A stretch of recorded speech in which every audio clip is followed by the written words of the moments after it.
Hello, ಇವತ್ತು ನಾವು mehndi cone ಮಾಡೋದು ಯಾವ ರೀತಿ ಎಂದು ತಿಳ್ಕೊಳ್ಳೋಣ. ಇವತ್ತು ಒಂದು ಮೆಹಂದಿ ಕೋನ್ ಯಾವ ಥರ ಪ್ರಾಪರಾಗಿ ರೋಲ್ ಮಾಡೋದು ಮತ್ತು ಅದನ್ನು ಸೀಲ್ ಯಾವ ಥರ ಮಾಡೋದು ಎಂದು ನಿಮಗೆ ಕ್ಲೀನಾಗಿ ತೋರಿಸ್ಕೊಡ್ತೀನಿ.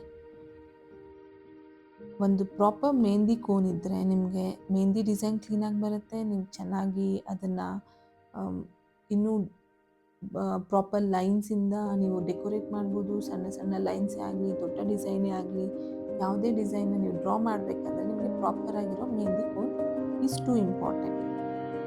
ಅದೇ ರೀತಿ ಯಾವ ಥರ ಶೀಟ್ ತೊಗೊಳೋದು. First thing, cellophane sheet. ಅದು ತುಂಬ ದಪ್ಪ ಇರಬಾರ್ದು, ತುಂಬ ತೆಳುವಿರಬಾರ್ದು, ಮತ್ತು ಯಾವುದೇ ರೀತಿ ಕಟ್ ಇರಬಾರ್ದು, ಎಲ್ಲಿ ಬ್ರೇಕ್ ಆಗಿರಬಾರ್ದು.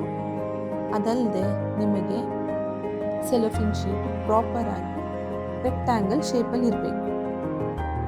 ಅನಂತರ ಕೋನ್ ಒಂದು ತುದಿಯಿಂದ ಇನ್ನೊಂದು ತುದಿಗೆ ರೋಲ್ ಮಾಡಬೇಕು.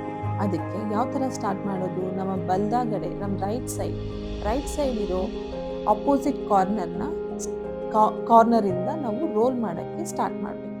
ರೋಲ್ ಮಾಡ್ತಾ ಮಾಡ್ತಾ ಟಿಪ್ ಸರಿಯಾಗಿದೆಯಾ ಇಲ್ವಾ ನೋಡ್ಕೊಳ್ಬೇಕು.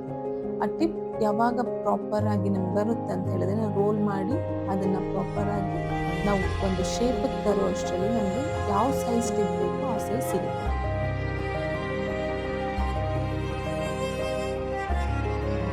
ನೋಡಿ, ನನಗೆ ಬೇಕಾದ ಸೈಜ್ ಸಿಕ್ತು. ಸೊ ಕಂಪ್ಲೀಟಾಗಿ ರಿಮೈನಿಂಗ್ ಏನು ಶೀಟ್ ಇದೆ ಅದನ್ನು ಕಂಪ್ಲೀಟ್ ರೋಲ್ ಮಾಡಿಬಿಟ್ಟು ಸೆಲೋಫಿನ್ ಟೇಪಿಂದ ಅದನ್ನು ಸೀಲ್ ಮಾಡಿ.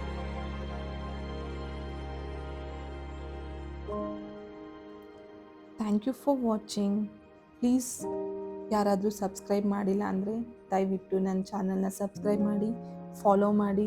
ಇನ್ನೂ ಇದೇ ರೀತಿ ನಿಮಗೆ ಯೂಸ್ ಆಗೋ ಥರ ವೀಡಿಯೋಸ್ನ ಶೇರ್ ಮಾಡ್ತೀನಿ, ರೆಕಾರ್ಡ್ ಮಾಡ್ತೀನಿ. ನನ್ನ ಮುಂದಿನ ವೀಡಿಯೋ ಅಲ್ಲಿ ನಿಮಗೆ ಪ್ರಾಪರ್ ತುಂಬ ತುಂಬ ಸಣ್ಣದಾದ ಟಿಪ್ ಮಾಡೋದು ಯಾವ ರೀತಿ, ನಾವು ಏನೆಲ್ಲ ಯೂಸ್ ಮಾಡಿಬಿಟ್ಟು ಟಿಪ್ನ ಮಾಡ್ಬೋದು ಎನ್ನುವುದು ತೋರಿಸ್ತೀನಿ. Please don't forget to subscribe my channel. Thank you.